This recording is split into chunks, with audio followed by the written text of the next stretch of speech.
achieved.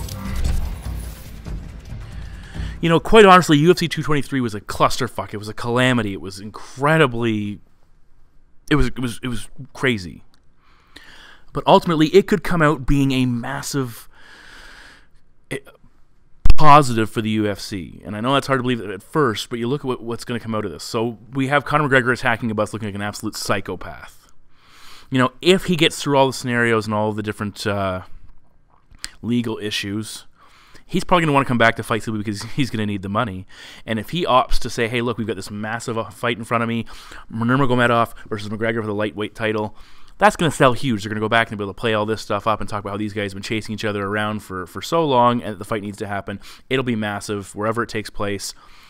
You know, huge moneymaker. On top of that, I was, you know, as much as I'm a fight fan, I wanted to see Max Holloway versus Nurmagomedov. I was nervous because I don't want to see a guy in Max Holloway. He's got an incredible winning streak. He's finished Jose Aldo twice. He's the featherweight champion. I don't want to see him get crushed by the lightweight champion.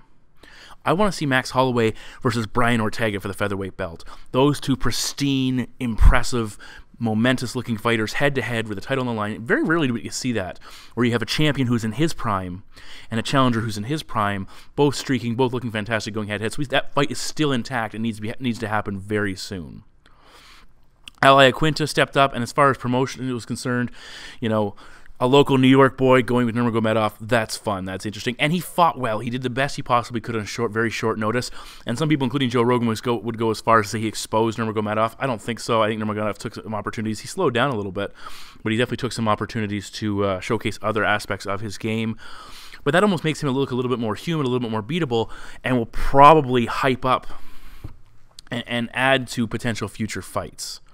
So I'm actually quite happy the way UFC 223 turned out from a fight fan perspective. But going forward, we will have to see, you know, what actually comes of it. Does Conor McGregor, you know, let's talk of him fighting Mayweather into the cage with modified rules, not modified rules, whatever. But either way, I'm curious to see how this plays out. Welcome back to Kamikaze Overdrive MMA Predictions. As always, I am your host, Scott Johnson. And on this episode of the show, we are breaking down the upcoming UFC on Fox 28 event, which will take place on April 14th. And I will give you my 4 main card predictions for the card. All 10, and you heard that correctly, 10 preliminary predictions available at kamikazeoverdrive.net. This is a 14-fight card, and the way UFC's been going recently, that probably means we'll get down to a 10 or 11 by the time we actually hit the cage. But hey, you never know. We could see 14. That'd be very interesting. I'm coming off a 5-4 event. I didn't do overly great. In my last 2 cards, I've gone to combine 10 wins, 9 losses, which has been a steep drop-off from what I've done in the past. Again, we're looking to turn it around here. Lots of fights to predict, lots of information to break down and analyze. And a lot of these fights could go either way, which makes it fun for a fight guy. And predicting it also makes it very difficult because I could go, you know, 12-2, or I could go 6-8. It can go either way. You never know. But on that note, and the bet packs again will be for sale for $15. Again, we've had a great year so far. A little stumble. Again, we're looking to right the ship coming into this card. They'll be available for $15 in the bet shop. I love some of the negative comments I see on my videos. Always appreciate those because you guys are hilarious and just super, super cute with the comments you make and the braggadocious approach you take to things. Yeah, let's get to that first main card prediction. The first fight on the main card takes place in the women's strawweight division as the 7th-ranked karate hottie Michelle Waterson, 14-6-0, takes on the 10th-ranked cast iron Courtney Casey, 7 wins and 5 defeats for Casey. Now, Waterson has lost back-to-back fights after winning back-to-back fights that got her into the title conversation, kind of hyped her up. Coming into the UFC. Now, she ultimately lost that fight to Rose Namajunas that got Rose a shot at the title that led to Rose winning the championship. So that's we see a divergence in pathways where Waterson could have been in that spot. Now, Casey, she's lost 2 of her last 3, including a split decision loss to the streaking Felice Herrig, and of course losing to Claudia Gadelha, one of the top fighters in the division. But she did have an upset over Jessica Aguilar, who's formerly considered one of the top fighters, and submission of Miranda Marcos, who's also done fairly well of late. Physically, Courtney Casey, 4 inches taller, she'll have a 5-inch reach advantage. She is the younger girl by a year, and considering Waterson's coming out is a former atomweight fighter, and Casey's a very big strawweight, Casey should be a much bigger woman when they get in there together. Now, looking first at Courtney, she has good power in her hands. Her volume striking has improved immensely, averaging 4.76 strikes landed per minute. Now, she does give up just over 4 strikes absorbed per minute, so she's getting hit at a fairly weighty rate as well. But considering she has a power edge, that certainly can work in her favor. She landed 91 strikes against Felice Herrig, 103 against Aguilar. Those are two fairly solid performances. She throws a very nice straight right. She'll counter. She'll use it to counter over top of her opponent's jab. She'll mix in a nice uppercut as well. And a lot of times, again, she throws a lot of her strikes over top of her opponents because of that height advantage she has and that reach advantage. It's an option for her. I like the way she slides out of range and then fires barrages coming forward. And at times she will get backed after the cage, but again, her offense is good enough and powerful enough that she can push opponents back when she wants to. Now, we saw her in her last fight, specifically, she was really using a very wide stance, really setting down, getting her weight into her feet, which gives her a lot of punching power and allows her to really generate as much power as possible, but it makes her vulnerable to kicks. It results in her standing directly in front of her opponent and makes her hittable, especially if they're going to use movement. It makes it less likely that even if she throws with power, she's going to connect. She's physically strong overall. Now, she has given up takedowns in the past. Her counter wrestling has been an issue. She gave up 4 takedowns against Aguilar, 6 versus Gadelha, and 3 against Calderwood. Aguilar and Gadelha are very good ground fighters, and Calderwood's another very big fighter for the division. So it's not surprising she gave up those takedowns, but she's got a good grappling base once she hits the floor. But again, if you're spending time on the mat, on your back, that's definitely a negative. Another interesting stat with Casey, she is 1-5 in fights to go beyond the first round. Now, in her last fight, she seemed to open up in the second round, and we've seen her improve. She did pick up a recent win over Aguilar in a 3-round decision, and a split decision against Felice Herrig that really could have gone either way. Shows that she's maybe finding out how to pace herself and still be effective, still be offensive, but not burn out in the later part of the fight. Now, looking at Waterson, she's a Jackson-trained fighter, black belt in karate. She can work from range, but she's also exceptionally strong in the clinch, can do a lot of damage in there. Now, in this particular fight, she should have a speed advantage, absolutely. And I would think she wants to stay on the outside, use that kicking game, avoid the clinch, avoid letting the much bigger, much stronger Casey tie up with her and push her around. We've seen when she gets on the inside, she'll throw some, use some head and arm throws, and I think that's going to be difficult against Casey. And we've seen if you go for that head and arm throw, it's an unsuccessful technique. The opponent can counter and get on top, and that is a huge problem. Now, Waterson has scored 7 takedowns over 4 UFC fights, at least 1 in each. Again, that could be very hard to pull off here. But at the same time, she's a pretty good scrambler, so she can get in that position to scramble, and she could find a superior position on the mat. On the flip side, we've seen her pushed around in the cage, a little bit stuck on the wall. Tecia Torres really bullied her around at times in that fight and had a lot of success doing it. And again, Casey, being the bigger fighter, could find ways to do that as well. Now, as far as the karate hottie striking, she uses switch stance striking. She stands. She has a league leg kicks, a lot of league leg front kicks. She'll throw a nice right hook behind it. She'll attack the head. She'll attack the body with her kicking game. I like the way she'll go towards the oblique, and she'll throw a nice left jab, right hook combination. Again, she's fairly quick with her offense. I like the way, and she needs to do it in this fight, use her kicks to maintain that gap control. With Casey using that reach and height advantage, Michelle wants to constantly be popping kicks out just to keep her from charging forward and bullying her up against the wall, and that's going to be crucial. The other thing with Waterson, she has to get off first here. She was letting Tecia Torres routinely beat her to the punch, and that was concerning in this fight. You're not going to get the finish in. You cannot let your opponent beat you to the punch more often than not. Again, in this fight, Waterson needs to maintain that gap control, outstrike Cortney Casey from the outside using speed and movement. Because I don't think the takedowns are going to be there for her to pick up. If they do, it's a bonus. Casey, she averages almost double the strikes landed per minute than Waterson, and she has a big height, reach, and size advantage over a girl, as I said, who's a former atomweight. I expect this to be a very close fight, but I think Casey's going to land more strikes. She's going to be more impactful, especially if she moves forward. She'll probably have some success controlling Waterson in the cage. Don't be shocked to see Waterson go for one of those head and arm throws and Casey wind up in the better position. And my prediction is Cortney Casey to defeat Michelle Waterson by decision. Fight number 2 in the main card takes place in the UFC's middleweight division as Israel Adesanya, also known as the Last Stylebender, undefeated at 12-0, takes on the Italian Dream Marvin Vettori, 12 wins, 3 losses, and a draw. This is a quick 2-month turnaround for Adesanya. He's coming in after a very successful debut. There's a lot of hype surrounding him concerning his kickboxing background. And what he's done in the MMA scene, as I said, he's undefeated at 12-0, so a lot of good things going on for Adesanya. Vettori, though, no slouch, 2 wins, 1 loss, and 1 draw in the UFC. This is the 5th time he's fought inside the octagon. He has that very solid win over Vitor Miranda. He went the distance with Antonio Carlos Jr. He had that draw against Omar Yakhmedov in his, I believe this was his last performance. So he's fought some pretty stout competition and been successful doing it. Physically, Adesanya, 6'4", he's 4 inches taller.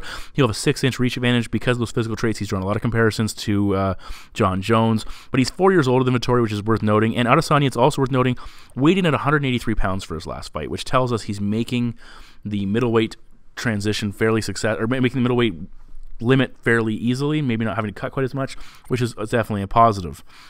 Now, for Adesanya, it's worth noting as well, this is the first time he's fought in the United States. That could be a big change for a guy who's been fighting mainly in Australia and New Zealand. For Vettori, this is the 5th time he's fought in the States, so he's certainly prepared for it. And as I said, Adesanya, a very accomplished kickboxer, also a BJJ blue belt, so he's working to round out his game. When we saw against Wilkinson, not surprisingly, a lot of kicks early on, but it did allow Wilkinson to close that distance, get a hold of him, and set up his takedown. The takedown defense of Adesanya is the biggest area of question. Can he stay vertical to deploy that violent, and very talented kicking attack? What we did see him, he was a very strong whizzer. He showed good balance in the clinch, but he was getting trapped along the cage. Eventually, he was taken down, but he does a good job of getting right back up to his feet, using that cage to wall walk and get vertical. His long legs have allowed him to counter takedowns into back control, at least threaten with it to make his opponent abandon it.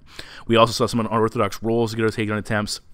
He dealt with the pressure fairly well when he was being pushed, but at the same time, he was struggling to create separation and create a lot of offense. Not a lot of first-round offense overall, mostly defensive, but the thing is, Wilkinson faded, and he's known for fading. He's a guy, I've seen him in fights where he'll win the first round with his wrestling, he comes out in round 2, even if he's winning the fight, he's not the same fighter, and it's slowly slipped away from him, and that's what happened here. From Adesanya, a lot of single strikes. He was quick to follow with follow-up offense, but still, it was one strike at a time. He varies his attack exceptionally well, throwing kicks, knees, punches, everything in between. He'll switch stance, moves in and out effectively. He has a nice, very long, very snappy left jab. He'll attack the body as well. His kicks, a lot of speed on his kicks. He'll go low, he'll go high. As I mentioned, knees in the clinch as well. Now, it's also, you talk about what he hasn't done, along with never being defeated. He's never been fought beyond the 2nd round. In fact, the longest fight is his last fight, 3 minutes and 37 seconds, which he's hit that mark twice, which is kind of interesting. So you got to wonder, what happens when he gets later in the 2nd round? What happens when he gets in the 3rd round in a very close fight? How does he fare? Now, for Vettori, he's shown performances in the past where he can use his takedowns. He landed 3 in his win over Vitor Miranda. He took Antonio Carlos Jr. down. He took Uda down as well. And he has 8 submission wins, including tapping out 2 black belts, Uda and Rafael Rujo. He just submitted him as well. So those are very noteworthy victories for a guy who might not be getting the credit for being as capable on the mat as he is. When he fought in his last fight, against Miranda, he used a lot of pressure early on, looked to wear him down, take away the kicking game of a very good striker. And anytime Miranda threw kicks, we saw Vettori try and close the distance and grab that kick and drive him to the mat. Now, a concerning thing is that we saw his pressure drop off in round 2. It allowed Vettori to land more kicks. He was still attacking. He still got takedowns, but he wasn't quite as efficient. Once he gets on the ground, I really like the way he stretches his opponent out, gets that good body-on-body pressure from top position, and really holds them there and cements that position. And that's crucial against a guy like Adesanya, who's going to be looking to scramble back to his feet quickly. I did see him eating a lot of hard low kicks, and that can take away your movement later in the fights, and something he needs to work on checking, especially against a guy who's going to probably pepper him with those low kicks. Against Miranda, again, he was not as good a striker as Miranda, but he used the output and hand speed actually to overcome. Just getting in there, he threw a nice leaping right hook and a counter left, and he was just very tenacious with his offense, and that was his crucial adjustment to winning that fight. He throws multiple strikes once he gets on the inside, mixes in the knees when he moves forward. Now, as far as Adesanya is concerned, this is a massive step up for this undefeated fighter. Wilkinson took him down and pressured him, but again, he was known for fading. He ultimately quit in that fight and went away. This is a step up for this guy. Vettori's hittable, but he's also quite durable. He's never been finished. If he can get ahead in round 1 like Wilkinson did, I don't foresee him fading quite as badly. He might slow down. He might be a punching bag, but he's still going to keep pushing forward, and I did not, as much as Adesanya impressed some people with his ability to do a get back up, again, you have to take into account who he was fighting. And I know Vettori's not a world beater, not a world-class wrestler, but I think he has enough moxie to make those takedowns count and to make it harder and harder for Adesanya and drag him deeper and deeper. And for some guys, fighting on the road that first time can be very difficult, can be very overwhelming. Again, Adesanya is a long-time veteran of kickboxing, so that's something people are probably saying, well, he's done it before, but still, this is a whole new world. Adesanya's never fought beyond the 2nd round. I think if Vettori can get one of the first 2 rounds in his books, we could see him take this fight over. Vettori's never been finished.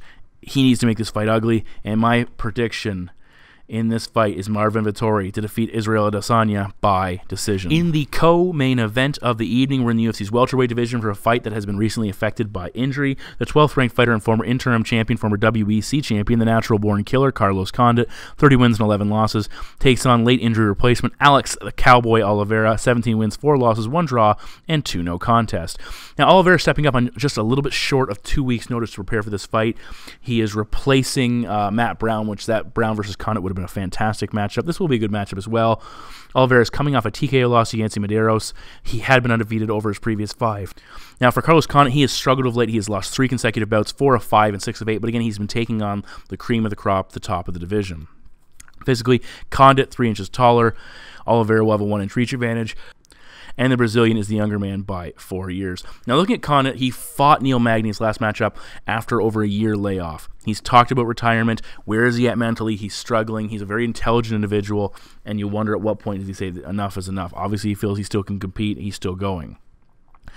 Now, his last 2 defeats have largely been ground-based. He gave up 6 takedowns in the decision loss to Magny. He was submitted by Damian Maia, and we've seen that vulnerability throughout his career. If his opponent can get a hold of him, get him on the mat, that is certainly an area he has struggled with.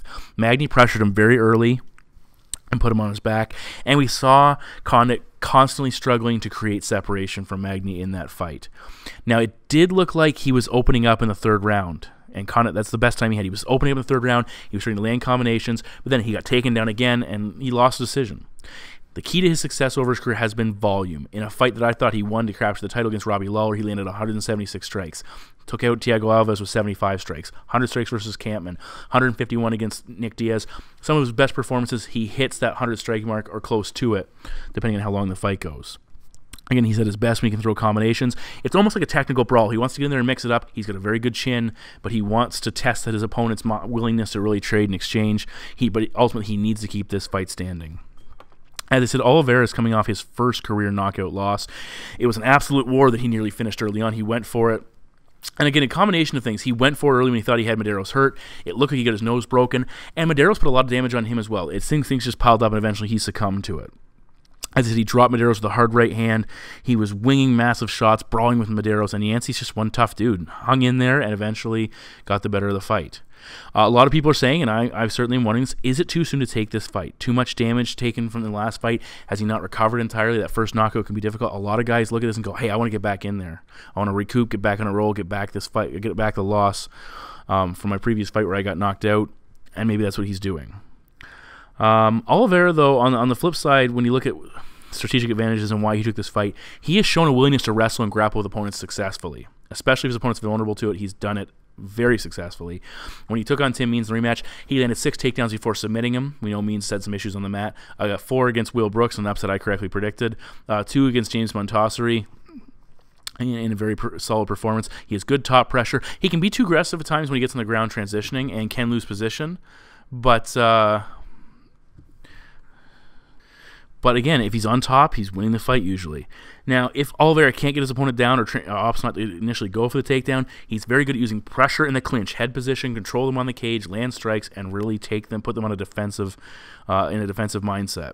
Now, Condit, he has the power and durability to stop Oliveira, and his volume could win him a decision if they go the distance. Unfortunately, he hasn't shown that he can stay vertical, and again, I think he's been slowed a little bit by the threat of being taken down. When his opponents want to push him, when his opponents want to take him on the mat, take him down to the ground, he seems to be a little less willing to let his hands go. If Condit gets rolling with his striking, I fully anticipate Oliveira is going to close the gap, grind him into the cage, look to take him down, and beat him up in that position. Condit, he seems to be at the end of his run as far as competing at the top level. The quick turnaround is concerning for Alex Oliveira. I very much would love to pick Carlos Condit here, and if he wins this fight, I will be happy because I like him as a fighter. But stylistically, my prediction is Alex Oliveira to defeat Carlos Condit by decision. And finally, we move to the main event of the evening, and this matchup has all kinds of potential. We're in the UFC's lightweight division as the 5th-ranked Dustin the Diamond Poirier, 22 wins, 5 losses, and 1 no contest, takes on the former WSOF lightweight champion, the 6th-ranked Justin the Highlight Gaethje, with a current record of 18 wins and 1 loss. Now, both fighters are looking to position themselves for a possible fight with the newly crowned champion, Khabib Nurmagomedov. Is the division going to be reactivated? We have seen such a long period of time before we've seen legitimate title fights. Both these guys realize this is their opportunity to pounce. Gaethje is coming off the first loss of his career, a knockout in a fight of the night, fight of the year contender against Eddie Alvarez. It was absolutely amazing. That drops his overall record to 1-1 inside the UFC. Now for Dustin Poirier, he stopped former champion Anthony Pettis. He is 1-2 in overall fights when he's headlining, which is probably worth noting. That was the first time he actually won a fight when he was in the main event. He had that no contest against Eddie Alvarez. He was actually quite upset that he didn't get the tough spot opposing Alvarez, setting up a rematch after that back-and-forth brawl that he was on the verge of winning. that Gaethje actually was awarded and got that big fight and fought Alvarez. And if you look at Poirier, it's hard not to deny he's done well. He is 6-1 and then the 1-0 contest since moving to 155 pounds, so very impressive for him. Physically, Gaethje 2 inches taller, but it'll be Poirier with a 2.5-inch reach advantage, and the Dustin is a year younger than Justin with a year. Sorry, Poirier 1 year younger than Gaethje. Now, both guys, they are not afraid to go to war and take it to the absolute maximum to win, to the zenith, to win a fight. If this fight goes deep, even if it doesn't, if we don't only get one round, there's a very good chance this could be a Fight of the Year candidate and very exciting. Now, for Gaethje, he is just that. He's exciting, but he's reckless. He's incredibly tough. He's willing to take damage. He's aggressive. He will exchange. He gets hit a lot. He carries an exceptionally crazy pace, gets hurt, but his ultimate goal is survive, take the best your opponent has, give them the best you have, and hope they go down. We saw that not work out for him very much in his last fight, but it has been very successful for him in the past. As far as longevity for a career, not exactly the best approach. We'll see if he continues to do it. Against Michael Johnson in his debut, a fight that cost me a shit ton of money because I picked Johnson, we saw Johnson have success early, hurt him, but then Johnson faded and Gaethje put him away. He turned that fight against him. And again, one thing with Gaethje, he takes a lot of damage. He will wear down, but he's still dangerous. He's still moving forward. He's still throwing impactful strikes. As I said, Johnson hurt him early in that fight, in that matchup. He took a lot of damage. And with something similar, we saw against Eddie Alvarez. He was trading with Alvarez. Alvarez was hitting him. Both guys look worse for the wear. But Alvarez eventually stuck around and eventually landed that blow that put him down. Now, as far as his offense is concerned, he throws hard uppercuts. He'll throw a left jab. He likes to really let those knees go in the clinch. Good flurries. And I like his low kicks. He throws very low kicks, can be very damaging. And one thing he will do is he likes to shell up with his hands, get his guard up high, try and mitigate the damage that comes his way, and then on the break let loose with a massive hook or even a 1-2 that can do some damage if it connects. Now, in his 2 fights in the UFC, we've seen him put up 104 strikes against Johnson and 122 against Alvarez. Neither one of those fights went the distance. Those are some big outputs. For Dustin Poirier, over 19 UFC fights, the best he's ever had was a 97 strike performance against Jim Mueller that went the full 3 rounds. So what I'm getting at here is Gaethje's offensive output significantly better than Dustin Poirier's as far as volume is concerned. Now, we did see a couple things that Dustin Poirier will probably be building on. Gaethje was a little bit vulnerable to the uppercut because he was ducking his head down, and Alvarez was working the body when Gaethje started covering up. So those are things I expect Poirier is a very smart fighter to capitalize on. Gaethje will use takedowns when needed. He's got a good sprawl and good top position ground and pound, but again, a lot of times that comes after he hurts his opponent and puts him on the mat. Again, it's clearly slowing down his last fight, that pace and damage, and it's a big question. This is a 5-round fight. How does he hold up in rounds 3, 4, and 5? Now, Dustin Poirier has good pop in his hands. He gets good extension on his punches, long strikes. He keeps a fairly decent pace. Again, maybe not quite at what Dustin Gaethje does, but he remains more technical. He'll pump that right jab to feel the distance, constantly throwing it out there, mixes in hard kicks as well. He can do a lot of damage with some single strikes. Now, in his recent fights, we've seen him stand at range, looking for openings, again, using that jab, and he pulls back when under attack, and then he likes to use a lot of feints and fakes to draw out his opponent's offense, make them to commit to something, and then counter-strike. Now, the big thing with Dustin Poirier is his chin is a question mark, and he has a tendency to leave his chin up when he's trading and exchanging. He was hurt by Eddie Alvarez in that fight, in a fight that he almost had won. We saw when you go back to the fight with Joe Duffy, Duffy actually blitzed him on the feet and had him in trouble, had his eyes looking a little bit goofy before Poirier went to the ground. Michael Johnson obviously knocking him out, Conor McGregor obviously knocking him out, so there's certainly issues there. Now, we have seen as a big counteract to questionable chin is his use of takedowns. He was very successful in the ground against Anthony Pettis, landing 5, against Jay Miller landed 3, and in that aforementioned Joseph Duffy fight, he landed 4 takedowns to again get in a position to win that matchup and take away any striking concerns. I don't see Dustin Poirier taking Gaethje down unless Justin gets tired and gets hurt, and Poirier is able to push him to the mat. When you look at Poirier, he has power, absolutely, but he doesn't have the volume it takes to pile up the damage against Gaethje. I don't see Dustin having that one-punch knockout power to put Gaethje down. It took accumulation, death by accumulation, to put Gaethje down over 3 rounds for a very hard power puncher and a very accurate power puncher in Eddie Alvarez. And a lot of people look at this and say, well, Poirier almost got Alvarez out of there. Gaethje really hurt him, but never really got him out of it, had a real close moments of getting him out of there, so that would favor Poirier. I don't believe so. I don't think Poirier has that type of power to put Justin Gaethje down without piling it up over a prolonged period of time. If Gaethje tires in rounds 2 and 3, and then obviously beyond that, Poirier has the tactical skill and the volume to just pick him apart and either finish him or take a decision. There's no denying that. But Gaethje, for my money, is more durable. He hits harder, and he keeps attacking. He will draw Dustin Poirier into a brawl, and I think he's actually going to be an improved fighter off his first loss. He's maybe not going to be willing to take quite as much damage, but ultimately he's going to be there to land those strikes and that volume. Again, Gaethje makes this a brawl, makes this fight ugly. But, again, learns a little bit from the Alvarez fight. Eventually he's going to land something, potentially off that break. When Poirier comes in to attack, Dustin throws some nice 1-2 and then finishes with a low kick. But watch for him to throw that 1-2, that low kick to come, and then Gaethje to rip a counter out of his guard and put him down. And my prediction is Justin Gaethje to defeat Dustin Poirier by knockout. So those are my 4 main card predictions for the upcoming UFC on Fox 29 event. All 10 of my preliminary picks available at kamikazeoverdrive.net, along with my bet packs. Make sure you check them out if you're interested in betting. Again, I talk about every single fight. It's only $15. I give you all kinds of different things. Prop bet options. I show you the stats and some of my betting scenarios that I will post. I do some fantasy bet options or fantasy pick options. Obviously, I break down each fight individually from a betting perspective. I post parlays and single bets. I do as much as I possibly can. I'm not one of these guys who's going to post 1 or 2 things and ask for $50. I post everything I can and ask for $15. And again, I greatly appreciate if you're doing well on your own, that's fantastic. If you're not, certainly consider sending some cash my way and taking a look at what I have to offer. As always, thank you for tuning in. I'm available on Twitter and all those other areas. You can follow me, Facebook, YouTube. Search me up. You'll find my name. It's very unique. And we got a lot of fights coming up, so let's get back to it. I'll talk to you soon, guys. Hi.